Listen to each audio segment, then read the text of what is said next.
Bismillahirrahmanirrahim. Eh, Kelompok komunis yang sesungguhnya mereka adalah kelompok PKI-PKI yang tidak cukup punya argumentasi yang kuat untuk kembali menghidupkan. Tetapi karena memang dendam yang mereka punya dan kepercayaan diri yang boleh dibilang over self confidence, mereka sangat pede untuk kembali berkuasa. Karena faktanya memang orang-orang mereka bersemayam di tempat-tempat yang punya nilai strategis baik secara eksekutif, legislatif maupun yudikatif. Seorang Budi Jarot yang mungkin sudah kita bisa catat rekam jejaknya ketika dia mengancam akan membubarkan reuni 212, dia mengancam akan membunuh Habib Rizik, dan terakhir dia membakar dengan menuding-nuding sampah kepada Habib Rizik dengan tudingan-tudingan yang menurut saya sangat emosional dan tidak punya dasar yang bisa diterima. Kelompok PKI hari ini memang tersenyum-senyum manis karena mereka memandang kita tidak cukup sanggup memahami rencana mereka. Dari saya, buat para pemirsa sekalian, gerakan PKI hari ini sebetulnya sedang kelabakan. Mereka tidak menduga bahwa apa yang sedang terjadi hari ini menjadi hal yang bersikap atau bersifat bumerang buat mereka. Kelompok-kelompok PKI sekarang mereka bersembunyi di instansi terendah di kecamatan dan kelurahan di seluruh Indonesia.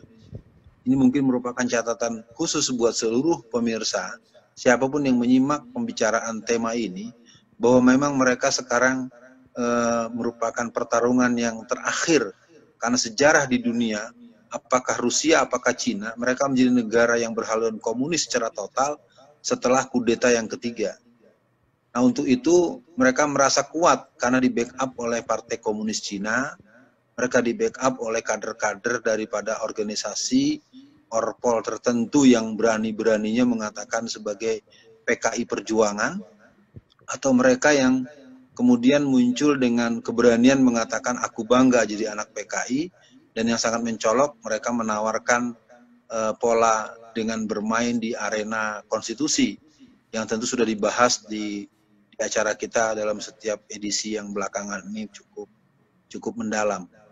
Maka kesimpulan sementara, kelompok PKI hari ini mereka kembali terdiam sejenak, terhenti sejenak.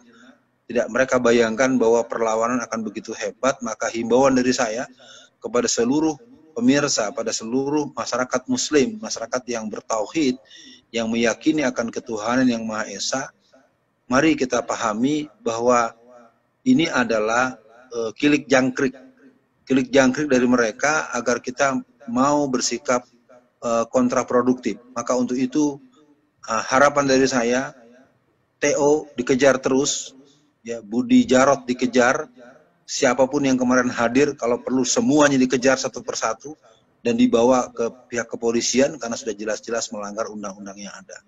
Yang kedua, semua kita harus terus mengkonsolidasikan diri karena gerakan mereka belum dimulai sesungguhnya. Karena mereka sedang melihat siapa yang akan maju ke muka untuk mereka sikat, karena mereka dilindungi oleh oknum-oknum yang cukup meluas secara nasional. Selebihnya tentu ada guru-guru kita lain yang akan memberikan pandangan. Kita coba lihat ketika pada tanggal 8 Januari 1965, DNID terkejut ketika didatangi atau ditemui oleh seorang yang bernama S.K. Trimurti. S.K. Trimurti adalah seorang kader Gerwani, kader PKI di bagian ibu-ibu, atau Gerwani sebagai underbow daripada PKI, menyatakan kepada DNID, kawan Aidit, hari ini saya menyatakan diri keluar dari PKI dan menyatakan diri berlepas dari paham dan ideologi komunisme. Aidit terkejut.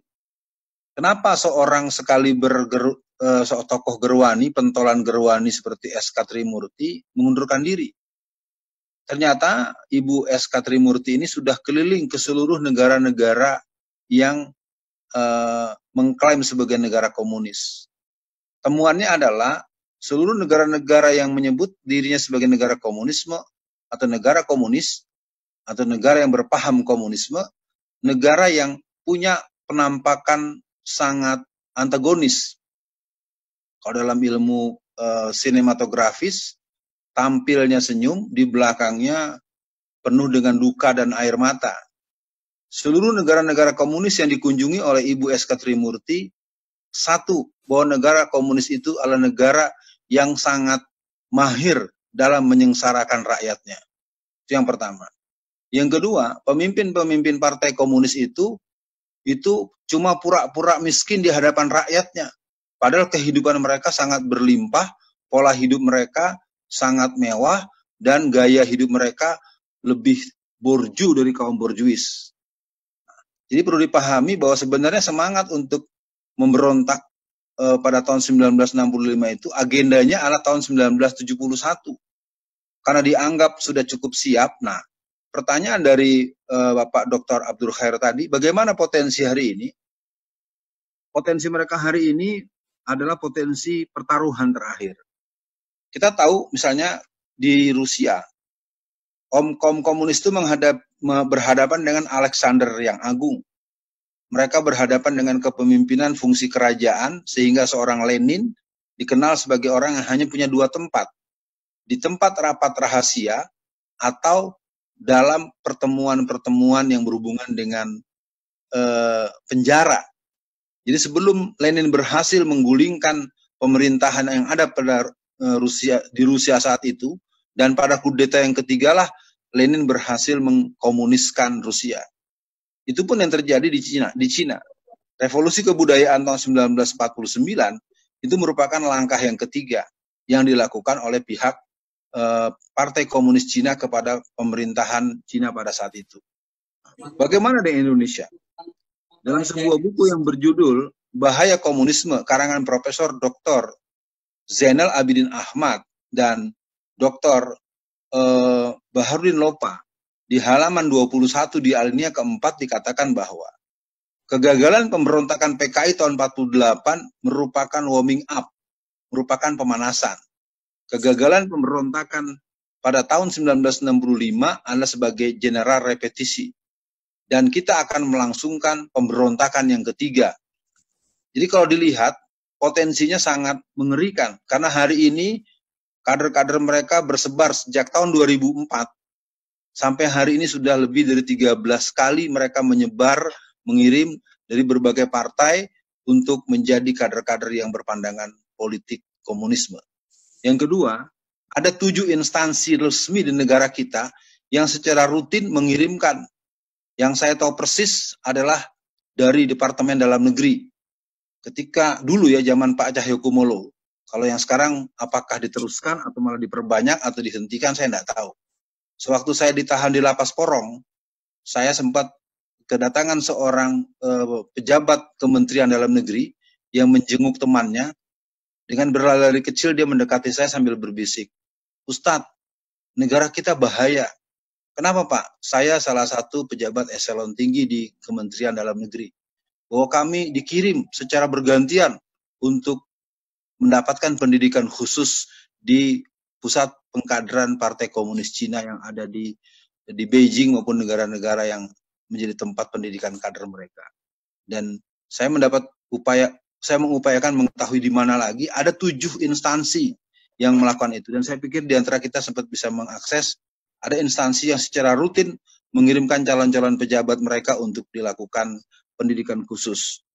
Maka kesimpulan dari saya sementara, bahwa ini memang sangat berbahaya. Komunisme sekarang tampil secara real dengan Partai Komunis dipimpin oleh Wahyu Setiaji dan Teguh Karyadi.